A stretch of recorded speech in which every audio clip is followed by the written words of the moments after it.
Welcome back to the deep dive. And if you are listening to this right now, I want you to just take a look around you. Yeah, just wherever you happen to be. Right. Like look at the steering wheel in your hands or the coffee cup on your desk or even just the wall of the gym. It looks solid, right? It looks totally continuous. Exactly. It looks like it is definitely there. Yeah. But today, well, frankly, we're going somewhere.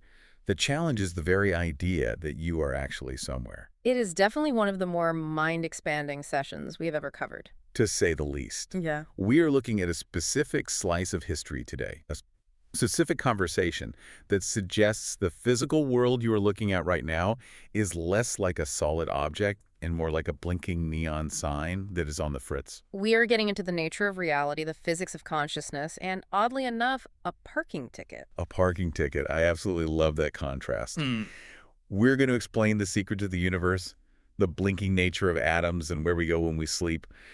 But first, we have to validate parking.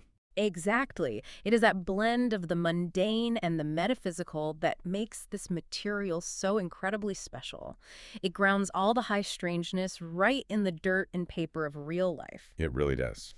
But before we get into the metaphysics of parking violations, and trust me, it gets wonderfully weird, we do have a little bit of housekeeping. Right. First things first, and this is important.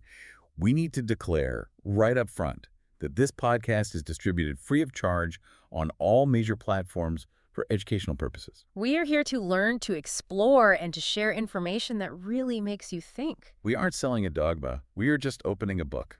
And as for the vibe today, I would say just relax, get comfortable. Maybe dim the lights a little bit. Yeah, this isn't a lecture. This is a late-night conversation about the fundamental nature of reality. It might get a little chilling at moments in a fun way because we are talking about the fact that the solid world might not be so solid after all. I am already getting chills, honestly. Okay, let's identify our source material with total precision so everyone knows exactly where we are pulling this from.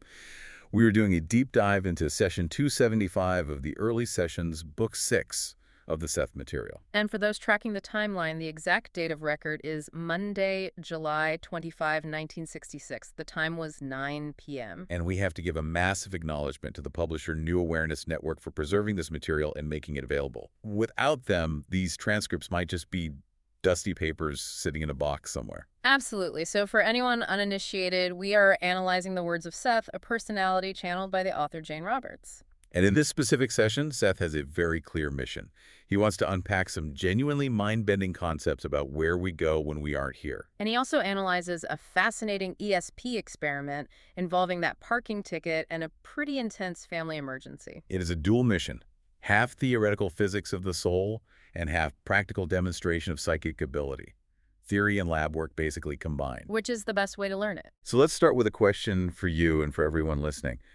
Have you ever felt like you were just running on empty, like you are a battery that has drained down to 1% and you just need to shut down to recharge? Oh, absolutely. It is the modern condition, right? Burnout. Right. We feel like we have a limited supply of energy, like a tank of gas. We wake up and think, I only have so many units of effort in me today. And once it is gone until we sleep or eat something. We treat our energy like a finite currency that we constantly have to budget. Well, here is the huge hook for today's deep dive.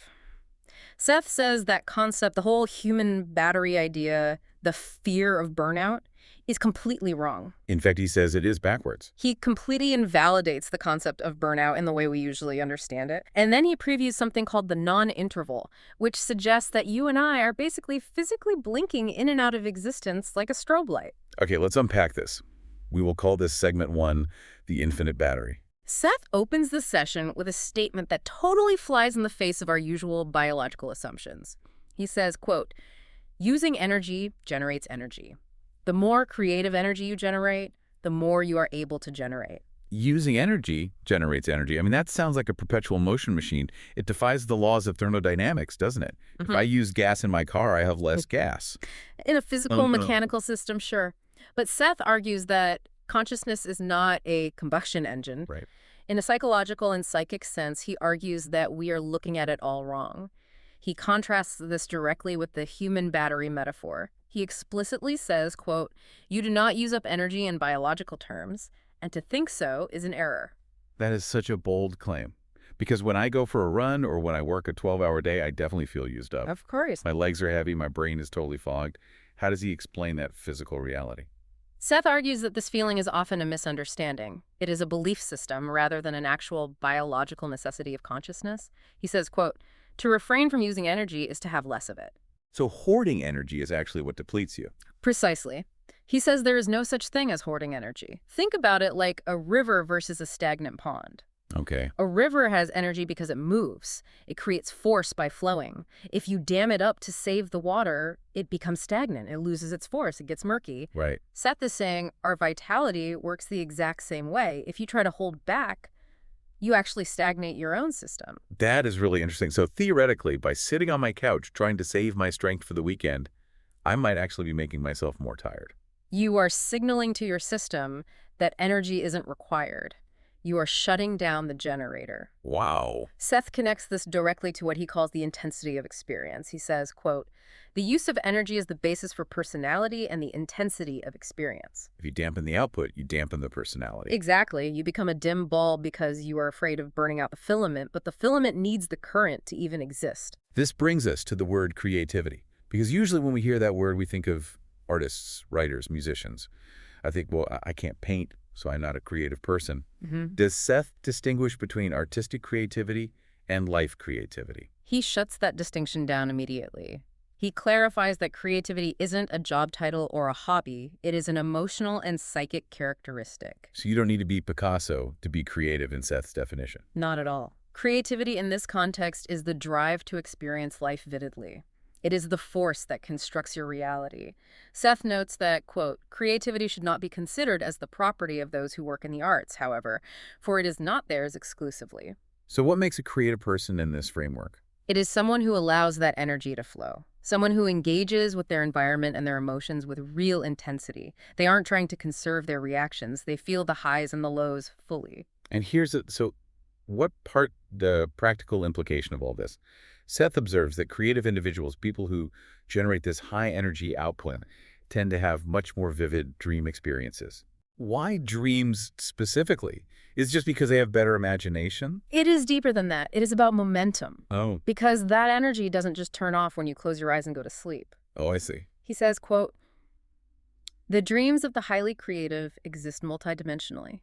They are more prone to what he calls projections, or what we might call out-of-body experiences. Because they are used to generating reality. Because they aren't hoarding their consciousness. They are used to projecting it outward. Seth mentions that conscious projections usually occur only to highly creative individuals. But then he adds a massive caveat, which is really important for us to understand. He says, quote, spontaneous projections, however, do occur constantly to every consciousness. Wait, spontaneous projections happen to everyone? Yes. So even if I am not feeling particularly creative, I am still doing this? You are. You just might not be consciously aware of it. We are all projecting our consciousness constantly. We are all leaving the building, so to speak. And this is the perfect bridge to the second segment, which is probably the most mind-bending part of this entire session. The cosmic strobe light. Or as Seth calls it, the non-interval. This is the part that gave me a bit of an existential crisis when I was reading the source notes. Seth basically tells us that we aren't here as much as we think we are. It is a truly chilling concept if you really sit with it.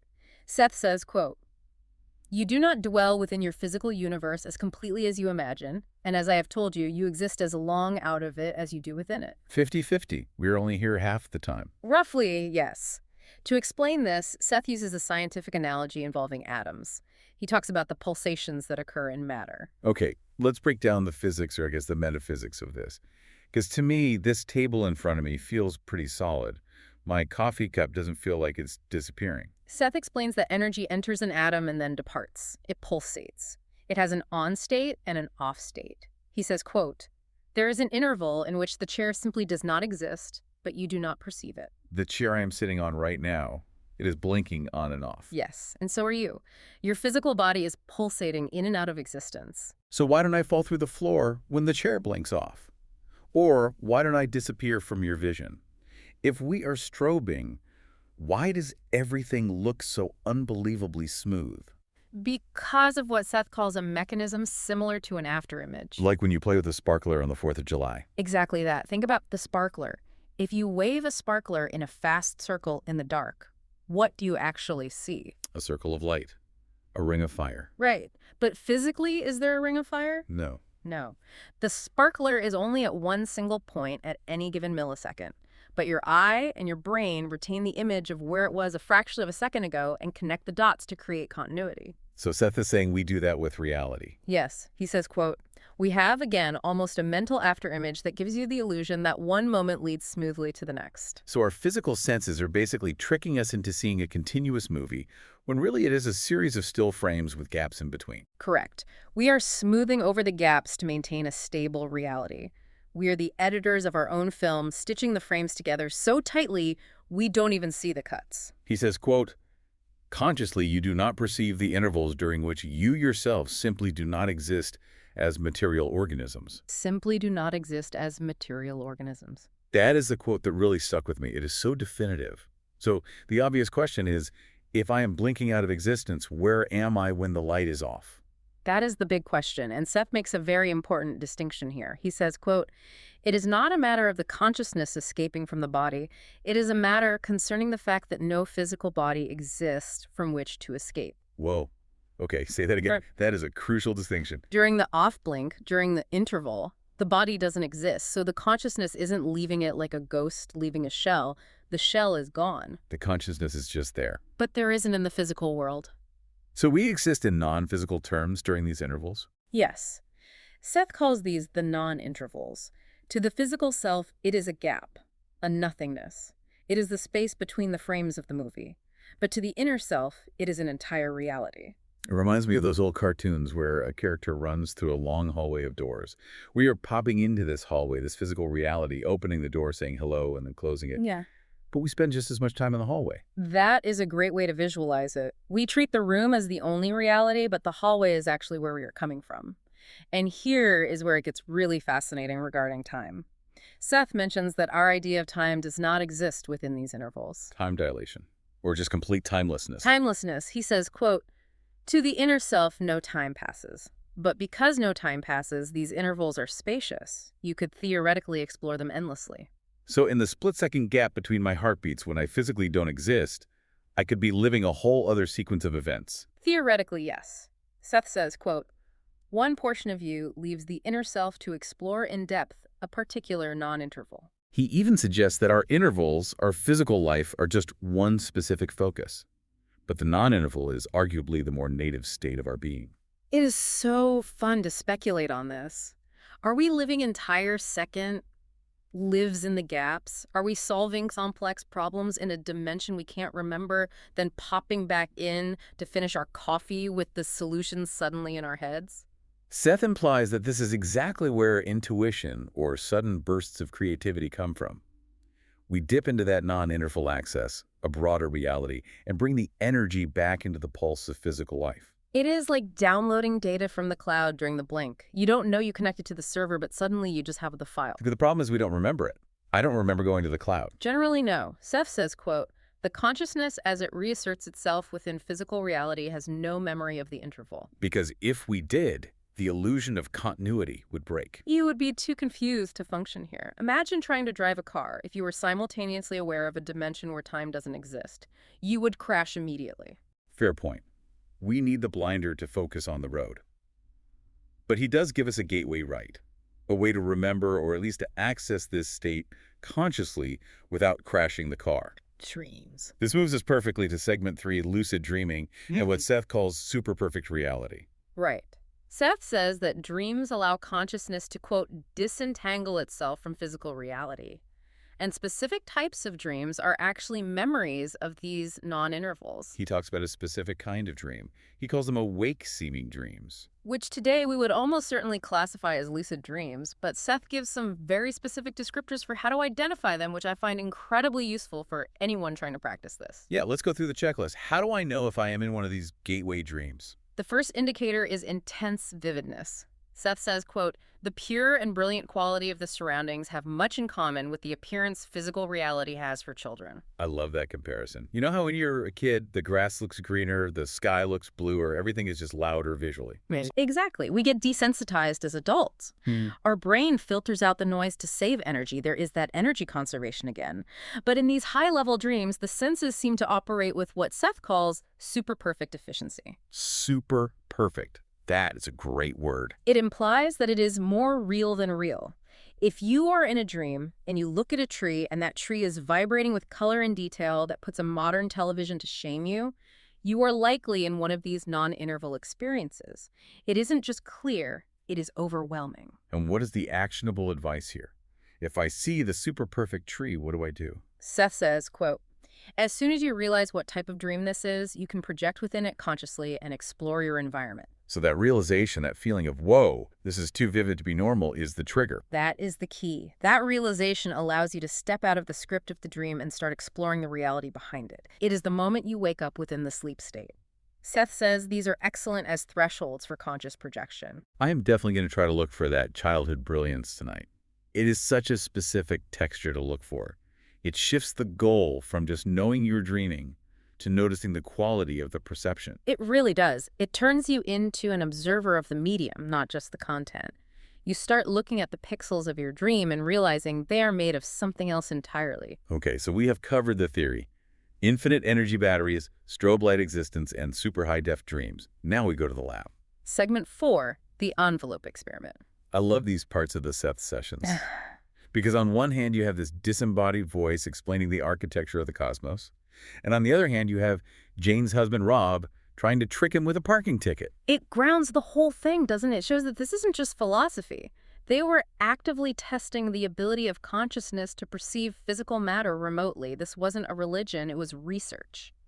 Rob was a skeptic in the best sense. He wanted proof. So set the scene for the experiment in session 275. Okay. It is Monday, July 25th. Rob has prepared the object. He has taken a parking ticket specifically from Robert Truman State Park in Ithaca, New York. Obtained on July 12, 1966. Right. He has sealed it between two pieces of cardboard Bristol board and then put that inside a double-sealed envelope. No one can see it. Jane certainly doesn't know what it is. And Rob hands this envelope to Jane, who is in a trance, speaking as Seth. Correct. Jane presses the envelope to her forehead, and Seth starts giving impressions. Now remember, this is a parking ticket. It is a piece of paper with fine print numbers and a price. It is boring. Let's look at the hits, the things Seth got right. First impression, he says flowers and outdoors. Accurate. It is a ticket for a state park. Rob notes that they had specifically commented on the flowers at the park during their visit, so the flavor of the location came through first. Second impression, a wheel or spokes. Again, highly evocative. A parking ticket implies a car. Wheels. Travel. Seth says a center is the center of spokes, as the spokes of a wheel, for example. He is picking up on the function of the object related to the ticket. Then he gets more specific. He says connection with the number 5 could refer to a date or to 5 people. This is where the context gets really interesting. Rob notes that the ticket was from a Tuesday, but they went back to the same park on Saturday for a family picnic. And at that picnic, there was a specific cluster of people. Rob confirms there were 5 specific people involved in an incident at that picnic. His brother Dick, Dick's family, and his parents. And interestingly, Seth picks up on the composition of the group. He says 3 females and 2 males. Which matched the group tending to the incident. Yes. His mother, David's mother, Ida Ann Crosby, that is 3 females. And David's father, Dick, and his father, 2 males. 5 people. That is incredibly specific. Now we get to the Dolo incident. This is my favorite part because it shows the mechanics of how this psychic info comes through. It is almost a comedy of errors. It is. It shows it is not an exact science.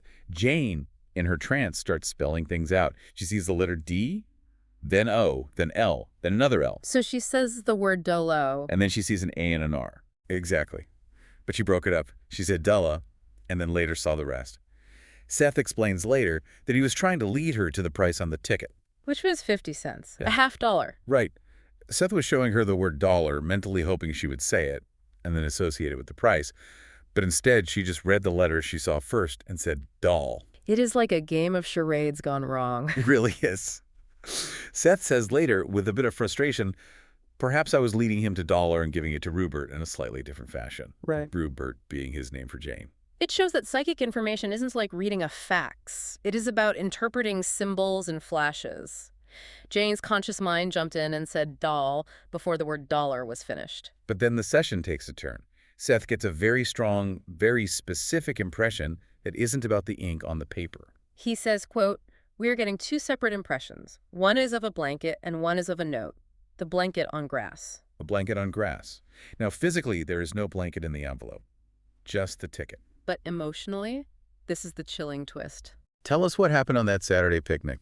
Rob explains that during the picnic at the park, where the ticket is from Rob's nephew, a young boy named David climbed up a high slide, and he fell. Oh, no. He hit the ground hard. It was a terrifying moment for the family. He injured his back. He was crying loudly. And the family, specifically that group of 5 people mentioned earlier, rushed to him. And what did they do? They ran to the car, grabbed a blanket, and laid it out on the grass to put the boy on it to check him for injuries. The blanket on grass. Exactly. So Seth ignored the fine print on the parking ticket and picked up on the terrifying moment of a child falling on a blanket at the location the ticket represented. Seth explains this explicitly. He says, quote, "The blanket incident overshadowed the other data because of the emotional content of the child's fall." That brings us full circle to the first segment. Intensity of experience. Precisely. We talked about how energy and creativity are about intensity. Well, here is the proof. The psychic radar didn't care about the bureaucratic text on the parking ticket. It homed in on the high-energy event, the fear, the love, the panic of the family helping the child. It is like the emotion burned a brighter signature into reality than the ink did. That is a beautiful way to put it. The non-interval, the inner reality responds to feeling and intensity, not just physical proximity. The ticket was just a physical anchor, but the story was the energy. And just to clarify for the listeners, the boy was okay. Yes, Rob notes that they kept him on the blanket for a while, but no delayed injury showed up. He was fine. But the event left a mark on the psychic atmosphere. It is fascinating that the parking ticket acted as a link. Yeah. It was just a piece of paper, but because it was connected to the same location in the same week, it acted as a bridge to that emotional event. It connects back to Seth's idea of the spacious present. Everything is connected. The ticket, the fault, the blanket, and the inner reality, they are all tangled together. So what does this all mean? We have covered a lot of ground today. We really have. We have gone from the idea that we are infinite energy generators to the concept that we blink in and out of existence, to the realization that our emotions might be the most real things about us, more real than the objects we hold. It really challenges the way you walk through the world. It does. If you accept Seth's premise, you stop trying to conserve yourself. You realize that engaging with life, feeling things deeply, creating that is what builds your reality. And you realize that the solid world around you is a collaborative illusion we are all maintaining. A collaborative illusion with gaps. Gaps where we are free. I love that. Well, as we wrap up this deep dive, we always want to remind you, don't just take our word for it. Absolutely not. These summaries are just the tip of the iceberg. The richness of the Seth material is in reading the sessions yourself. You pick up on the tone, the humor, the nuance, like Jane smoking a cigarette while explaining the secrets of the universe. We strongly encourage you to study the Seth material books directly.